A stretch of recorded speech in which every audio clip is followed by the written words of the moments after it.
Bags down, spikes on. Welcome to the track. My name's Colin Waitsman, going to be your host for this episode of Track World News. And we have three major stories that we want to cover for this week's episode. But before we get started, make sure that you leave a review, a rating, subscribe to the channel, and leave us a follow on Instagram. Really helps us know that you're enjoying what's going on. I've had a lot of support in the recent episodes, and I love that.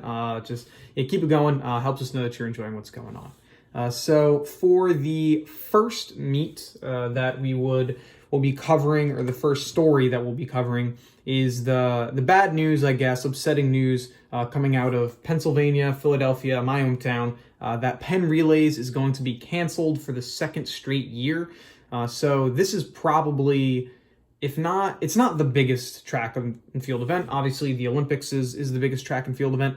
I'd say this is up there. This is definitely top 5 most notable names, at least in the Americas, in North and South America. It's definitely one of the biggest meets. I say North and South because including the island nations. 100% definitely in the United States. There's the Olympics, I guess you could say. World Championships is obviously big. United States Championships, the Olympic trials actually still is also a pretty big one. And then, Penn Relays is right up there.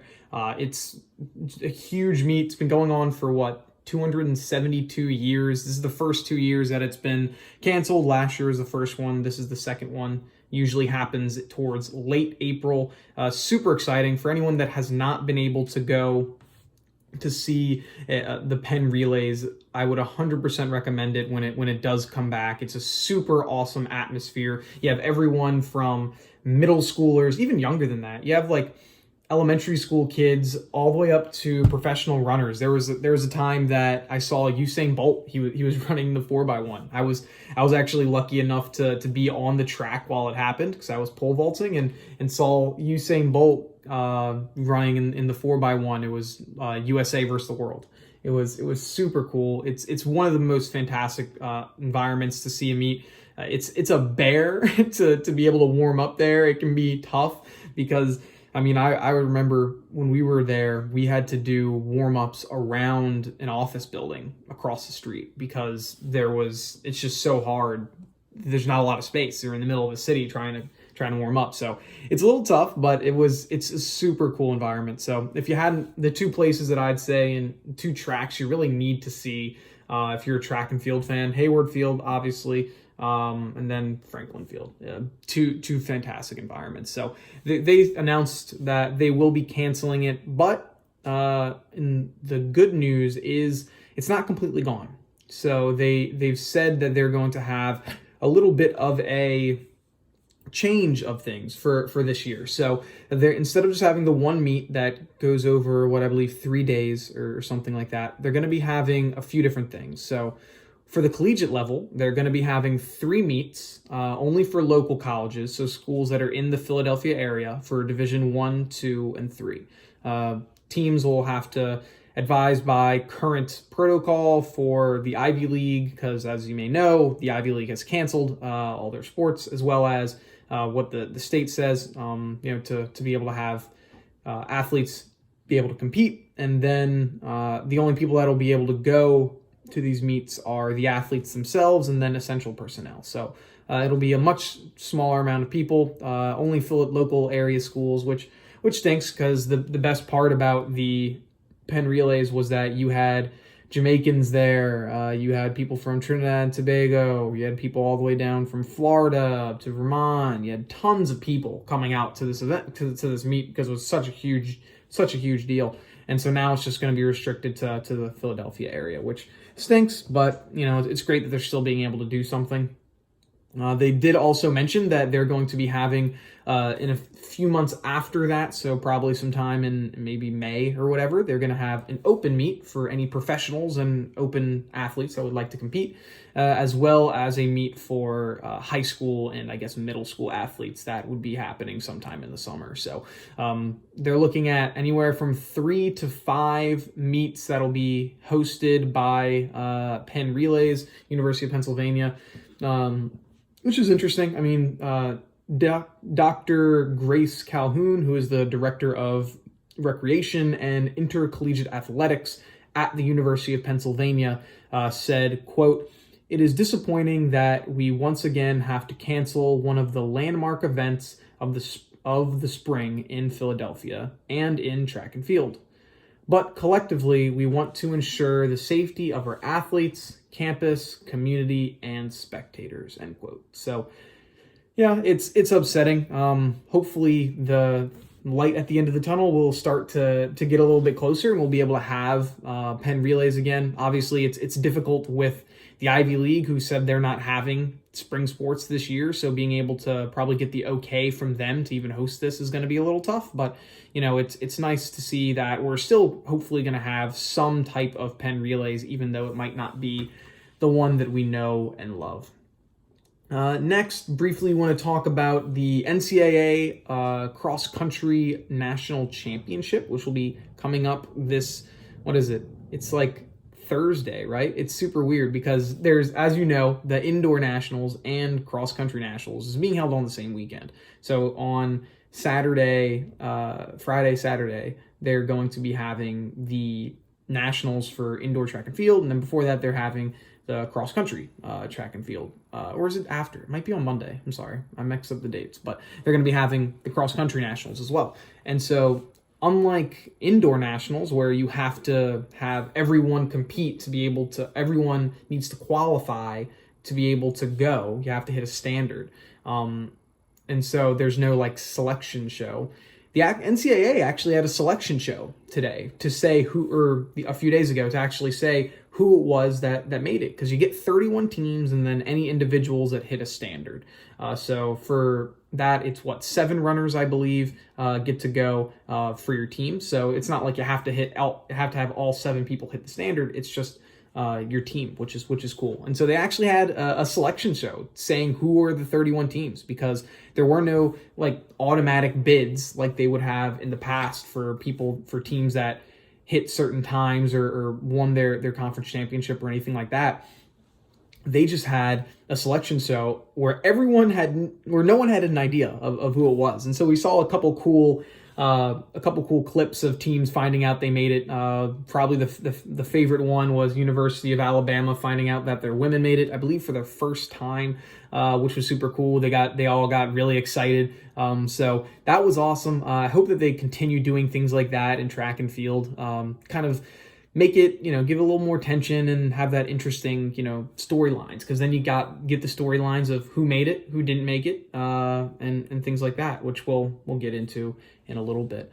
If I'm looking at who I think is going to win, I think Arkansas is going to look to defend their title. I think they have a really good shot at going back to back. Their team, Arkansas, is just super dominant. I mean, they have potential to go get the Triple Crown again. I think they did that in 2012, where they got cross country, indoor, and outdoor champions, which they could definitely do. And I wouldn't be surprised if they do it again here. On the men's side, I was debating between these two programs. I'm going to go with BYU taking it. I think their distance program's fantastic. The other team that I was thinking was going to win it was NAU. And the reason I say that is because they actually won their conference title last week. And a couple people asked like the BYU coaches, like, "Hey, what do you think about NAU? They actually won the conference championship. Is it going to change anything for going into nationals? You nervous?" And they're like, "No, like we're not nervous. We're more confident than ever. We're going to get it." So I think that it's going to be an interesting race. It should come down to a couple good programs, but I'm going to go with BYU taking it on the men's side. And so I believe, next episode we should have our results, and we'll see who it was that won and what teams did well. So should be interesting. Next, let's go into indoor nationals. So something that I'm really looking forward to is taking a look at the Indoor Track and Field National Championship. So going into this year, first, it's been a lot more of an exciting year than I thought it was going to be. I was thinking that this was going to be a wash of a year. It wasn't going to be good, and just a lot of, kind of wasted indoor season. Couldn't have been more wrong. This has been an extraordinarily exciting and interesting year a lot of records have gone down. We've seen world records go down, American records go down, other national records go down, collegiate records, blah, everything, blah, blah, blah, blah, blah. It goes on and on and on. It's been an extremely exciting year, and I think we're primed to have the best year of track and field in track and field history. Seeing that it's only the indoor season and we already have such amazing performances going down, I think it's only going to continue. Not just for the collegiate side of things, but for track and field as a whole. And so looking at going into this season, or going into nationals, first let's go over my final power rankings. So these are the final power rankings before the season actually starts. And then I'll go over who I think will win and do all those things. So on the men's side, we're going to go let's go from 8th to 1st. So in the 8th position, I have Tennessee, 7, North Carolina A&T, 6, Florida, 5, Florida State University, 4, Georgia, 3, BYU, 2, LSU, and then number 1 in the power rankings for the 4th straight time, Oregon taking it. On the women's side, from 8 to 1, we have in the 8th position Texas Tech, 7th LSU, 6 I have Florida, 5 we have BYU, 4 Georgia, 3rd Texas, 2nd Arkansas, and then number 1 Texas A&M. And so for the women's side, things are a lot closer. I think that there's a couple teams that could win it on the women's side. Where on the men's side, things aren't quite as close. Oregon has really separated themselves from the pack here. So looking at what I think will happen from the team side, I say Oregon's going to win.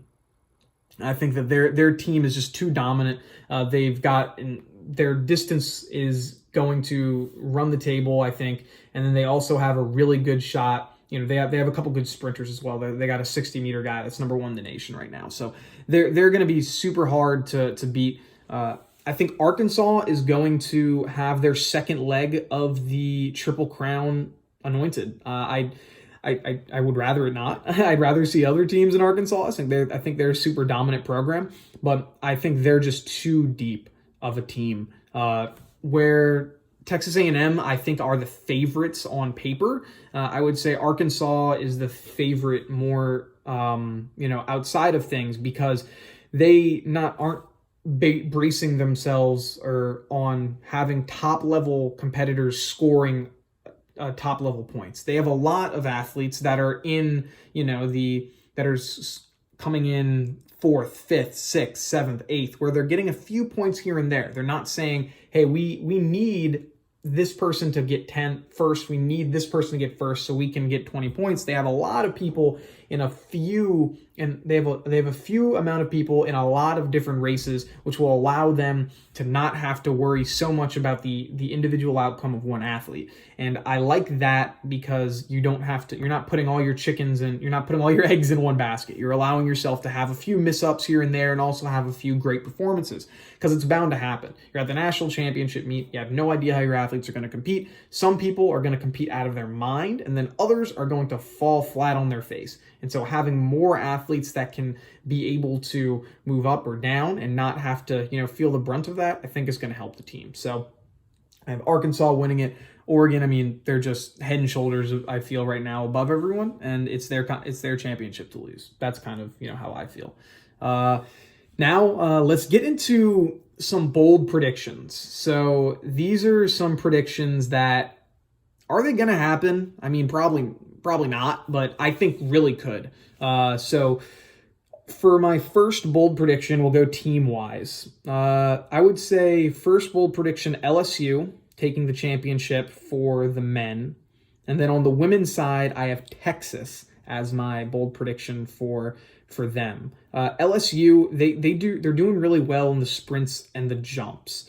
They can weasel out a few points over Oregon because they're scoring where Oregon isn't. And so if they can capitalize on that and hope that a few people from other schools can drop them down a peg, they're going to be in really good position. It stinks because for LSU, because Oregon's athletes, a lot of them are just head and shoulders above others. Like in the 800 and the 800 is a little bit close because they're not having their top guys run it, and same with the mile. But they've got a lot of people that are really head and shoulders above it. I mean, no one's beating Oregon in the DMR. Everyone knows that. But so they have a chance if they can score really high in areas where Oregon isn't. They might have a shot at it. Texas, they're doing very well in sprints as well, and like you said, in Arkansas, they have very similar athletes in similar events where they're both in a wide variety. But I think Texas, they have a little bit higher quality in certain events. So while, let's say, Arkansas has 10 events covered, and they've got average of person in 5th place, Texas might have 7 events covered, an average of 4th place. So they have potential to really go up higher. We'll have to see, how it goes. And then another bold prediction that I have on the individual standpoint, I think Matthew Bowling is going to score 25 points. And so he is in the 200, long jump, and the 4x4. I think he wins the 200. I think he might be able to set the collegiate meet record in the 200. Long jump, I'm thinking he has a chance to go top 3. It's going to be tough. He set a PR, got 5th in the nation last week at the conference championship, but I think they got potential to really get that there. 4x4, I think they can get 2nd or something like that, which because they have 2 of the best 400 meter runners in the nation right now. They had like 2 top 5 runners, but Matthew Bowling is not running it, and I think the other guy is running the Open 4, but they have potential to get some high points, and so yeah, I think he could get 25 points easy. Maybe not easy, but it could definitely be done. He could, if there was MVPs of the meet, I think he's got potential of being an MVP of the meet. Next, let's go. Oregon is going to dominate distance, so they are going to win the 800, the mile, the 3K, and the DMR. They're winning all 4 of those. So they just have they're just super dominant in distance. Like it's like not even close. We had Charlie Hunter. If you listened, if you didn't tune in, we had Charlie Hunter on the podcast last week.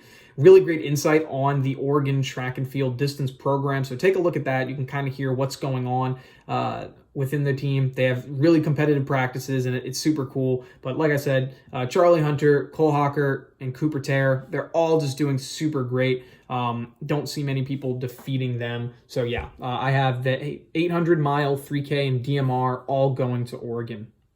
Next bold prediction, I think Texas women are going to dominate the sprints.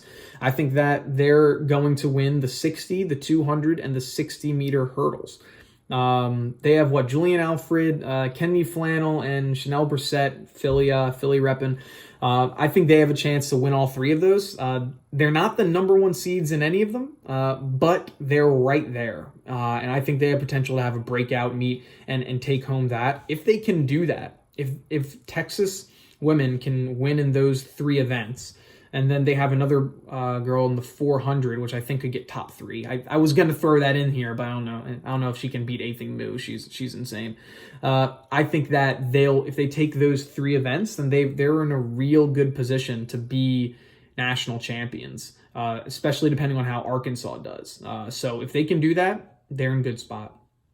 And then my last prediction, I have Athing Mu of Texas A&M going to run a sub 50 in the 400. Currently, she's running a 50.52. I think that she just turns on the jets and really dominates. She is not doing the 800, which is surprising because she's set the U20 world record, and she also is number 1 in the nation, and she could have ran sub 2. I think she has ran sub 2. She could easily win the 800, and I guess they're having her focus on other things, which was surprising. I thought that she was going to run the 800. I mean, if you have the number 1 person in the nation, you'd think that would be an event they would do. And setting a U20 world record, you'd think that's the events you do, but I guess not. We'll have to see how Texas A&M wants to play their cards with her. But overall, I'm really excited for this meet. I believe it's going to be on ESPN3 for those that want to tune in. So watch it there. It should be cool. But yeah, I'm excited. Looking forward to seeing how it is. And we'll definitely have coverage of this on Tuesday to discuss everything going on there. But thank you, everyone that has listened. This has been another episode of Track World News. Before you go, if you want more content, go follow us on Instagram at Track World News. We post different clips and news and things like that. Also, make sure that you leave a rating, leave a review, like, subscribe, follow the show. Really helps us know that you're enjoying us here. Have a good one. Talk to you soon. Peace.